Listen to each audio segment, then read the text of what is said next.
The live TV, सच सबसे आगे। नमस्कार, द लाइव टीवी आप देख रहे हैं। आपके साथ मैं हूं आदित्य कुमार। रोजाना ऐसे नए मामले सुनने को मिल जाते हैं कि मुसलमानों को किसी भी मामले में आरोपी बनाकर उनको जेल भेज दिया जाता है। उनकी एक नहीं सुनी जाती और फिर 10 साल केस चलता है, 20 साल केस चलता है और उसके बाद पता लगता है कि ये तो बेकसूर था, उसको बाइज्जत बरी कर दिया जाता है। अभी एक मामला हुआ है जिसमें बाइज्जत बरी किया गया, वो मामला हम बताएंगे, लेकिन उससे पहले कई सवाल हम पूछना चाहते हैं।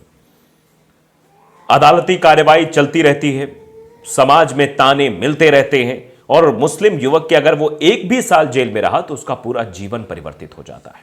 उसके सारे सपनों पर कुल्हाड़ी मार दी जाती है, समाज में उसके ऊपर लांछन लगाए जाते, उसकी जिंदगी तबाह हो जाती है। तो आखिरकार ऐसा क्यों किया जा रहा है? क्यों लोगों की जिंदगियां तबाह की जा रही है? और एक शख्स की जिंदगी इसमें नहीं तबाह होती, उनका पूरा परिवार, आस पड़ोस के ताने कि तुम आतंकी हो, तुम फलाना हो, तुम बम धमाकों में शामिल थे, ऐसे करके उनको पूरी तरीके से समाज के बहर से खारिज कर दिया जाता है। ऐसे कई मामले हैं, अगर उनकी फेहरिस्त हम गिनाने लगेंगे तो सुबह से लेकर शाम हो जाएगी कि कितने मुसलमान भाइयों को इस तरीके से फंसाया गया है।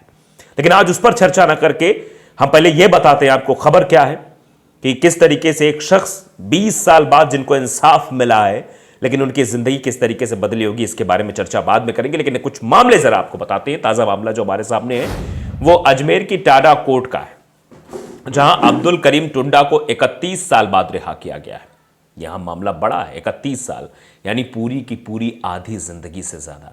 आजकल आदमी कितने साल जीता है? 50 साल, 55 साल, 60 साल, और उसके 31 साल जेल में बीत गए। उन 31 सालों का कोई हिसाब कर पाएगा क्या? क्या उनको पुराना जीवन कोई लौटा पाएगा क्या?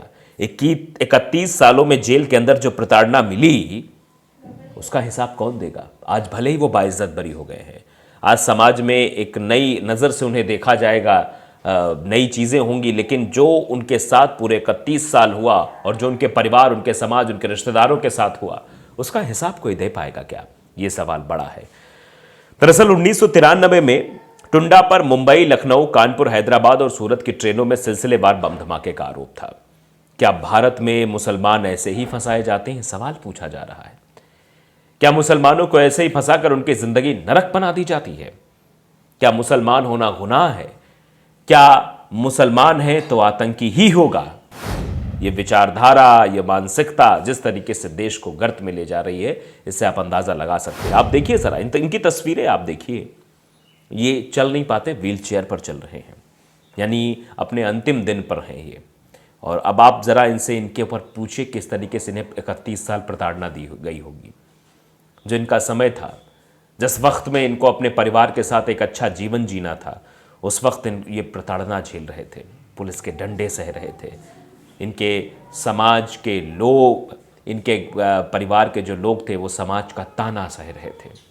31 साल छोटे मोटे नहीं होते साहब। यहाँ पल भर में ज़िंदगी बदल जाती है, सेकंडों में बहुत कुछ हो जाता है। तो 31 साल होते हैं साहब। 31 साल जेल में काटने के बाद इनको क्या महसूस हो रहा होगा, ये इनकी अंतरात्मा से ज़्यादा हम आप नहीं समझ सकते हैं। हम सिर्फ जितना देखेंगे, समझेंगे, उतना ही समझेंगे, लेकिन जो उस समय को, जो उस क्षण को जी रहा था, उससे पूछिए ज़रा कि उसको क्या उस समय महसूस हो रहा होगा, और अब जेल से आने के बाद किस तरीके की चीज़ें हो रही होंगी। उम्मीद तो छूट गई होगी कि कभी हम जेल से बाहर भी आएंगे, कभी खुली हवा में सांस लेंगे। हमेशा अपने अल्लाह को, ईश्वर को, जिसको वो मानते हैं, उसको याद कर रहे थे। केवल ये जो दाग, ये कालिख लगी हुई है, ये छूट जाए। ये आतंकवाद का जो ठप्पा लगा है कि बम ब्लास्ट में हम शामिल होकर बम ब्लास्ट कर रहे थे, ये ठप्पा हट जाए।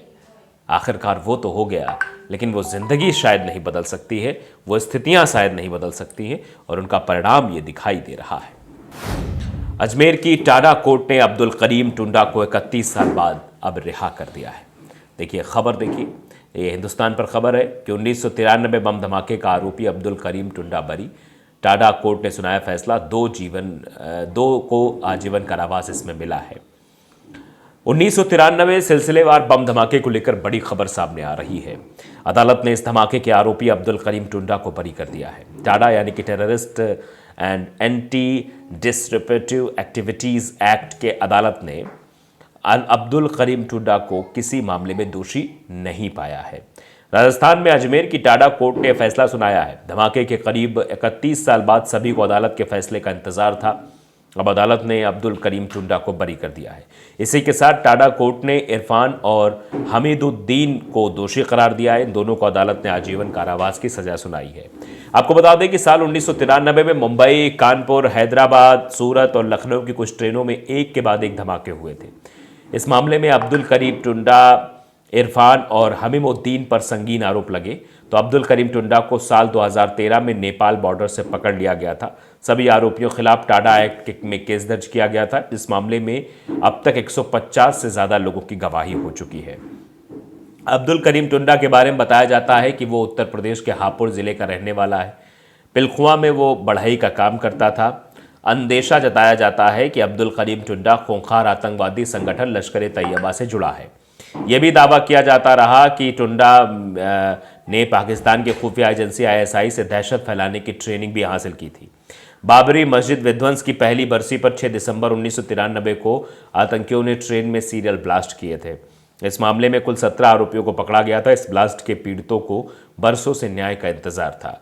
अब टाडा कोर्ट ने इस मामले में अपना अंतिम फैसला भी सुना दिया है। टाडा कोर्ट ने दोनों पक्षों की दलीलों को सुनने के बाद 23 फरवरी को अपना आदेश सुरक्षित रख लिया था। कहा जाता है कि एक मस्जिद में बैठक के दौरान पाइप गन चलाने की वजह से अब्दुल करीम का एक हाथ उड़ गया था। तभी से उसका नाम टुंडा पड़ा था। 1913 के बम धमाकों में टुंडा को मुख्य आरोपी बनाया गया था। फिलहाल उनको बाइज्जत बरी कर दिया गया है। कोई मामला नहीं था। अब आप जरा ये भी देख लीजिए, 29 फरवरी की खबर है और इस खबर में भी देखिए कोर्ट ने 7 मुस्लिम नौजवानों को बरी कर दिया। सिपाही की गवाही को भी नकार दिया है। ये दिल्ली में जो हुआ था उसमें 7 मुसलमानों को अरेस्ट किया गया था। दिल्ली की एक अदालत ने फरवरी 2020 के दंगों के दौरान पूर्वोत्तर दिल्ली के दयालपुर इलाके में तोड़फोड़ करने और दुकानों और वाहनों को जलाने के आरोपी 7 लोगों को बरी कर दिया है। कड़कड़डुमा कोर्ट ने 28 फरवरी को आरोपियों को यह कहते हुए बरी कर दिया था कि उनकी पहचान स्थापित नहीं की जा सकी। वहीं कोर्ट ने एक पुलिस कांस्टेबल की गवाही को भी अविश्वसनीय बताया था। कोर्ट ने यह कहा कि घटनाओं के पीछे की भीड़ की पहचान तक नहीं हो पाई है। कथित तौर पर 2 समुदायों की भीड़ थी। अतिरिक्त सत्र न्यायाधीश पुलत्स प्रमाचला ने शकील, हबीब रजा और मोहम्मद यामीन, उस्मान, शाहिद, मोहम्मद फुरकान और मोहम्मद इरशाद को बरी कर दिया है क्योंकि शिकायतकर्ता गवाही में विरोधाभास थे। जस्टिस ASJ प्रामाचला ने 28 फरवरी को पारित फैसले में कहा, सभी रिकॉर्ड पर मौजूद सबूत किसी भी आरोपी व्यक्ति को दंगाइयों की भीड़ का हिस्सा दिखाने के लिए किसी भी टिकाऊ और प्रेरक सबूत की मदद से इंगित करने में विफल रहता है। रिकॉर्ड पर मौजूद सबूत भी उस भीड़ की पहचान को स्थापित करने में विफल रहे जो वास्तव में इस मामले की जांच की गई 3 घटनाओं के पीछे था। इसके साथ ही कोर्ट ने पुलिस की गवाहों से पूछताछ की न किए जाने पर भी सवाल उठाए।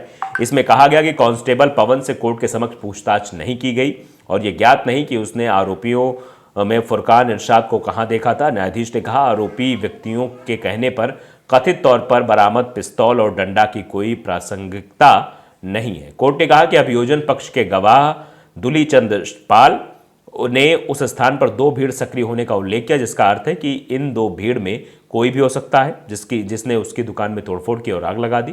हालांकि दुलीचंद ने गवाही दी कि वो ऊपर अपने घर गया था और दंगाइयों ने उसकी शटर तोड़ दिया, तोड़फोड़ और आग लगा दी, लेकिन उसने इस विशेष भीड़ की पहचान भी नहीं बताई। तो ऐसे में मुसलमानों को जबरन आरोपी बनाया गया था, इसलिए कोर्ट ने बरी कर दिया। तो लाइव टीवी को अगर आपने सब्सक्राइब नहीं किया जरूर करिए, बेल आइकन दबाइए ताकि सच खबर आप तक पहुंचती रहे। नमस्कार। द लाइव टीवी, सच सबसे आगे।